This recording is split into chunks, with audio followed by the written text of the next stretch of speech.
बौद्ध पौर्णिमेच्या दिवशी जंगलातील वन्य प्राण्यांची गणना करण्यात आली आहे। जंगलातील पाणवठ्यावर ट्रॅप कॅमेरे बसवून ही गणना करण्यात आली आहे। तर जंगलाचं संरक्षण करणाऱ्या कर्मचाऱ्यांची सुरक्षा मात्र राम भरोसे असल्याचे यावेळी दिसलं।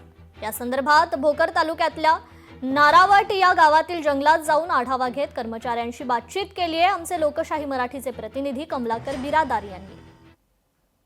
भारतभरामध्ये बौद्ध पौर्णिमेच्या दिवशी जे आहे जंगलातील वन्य प्राण्यांची गणना केली जाते आणि ते म्हणजे बौद्ध पौर्णिमेच्या दिवशी। मी आता भोकर वन परिक्षेत्र विभागामध्ये आहे। आपण बघू शकतोय मी या ठिकाणी आहे, एका तलावाच्या काठी आहे।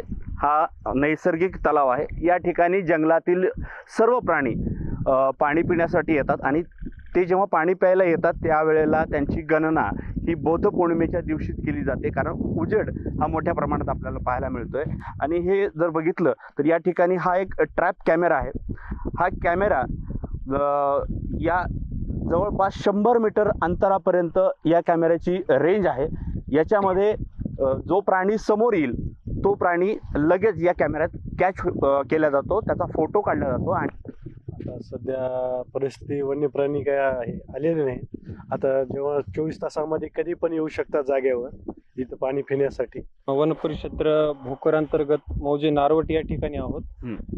या ठिकाणी बौद्ध पौर्णिमेनिमित्त दरवर्षी जी आपली वन्य प्राण्यांची प्राणी गणना होते।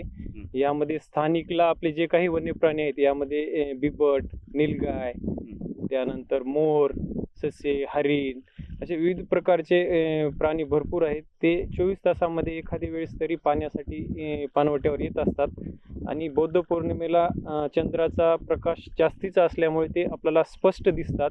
कमलाकर बिरादार, लोकशाही मराठी, नांदेड। लोकशाही मराठी ऐका, पहा, जागरूक रहा।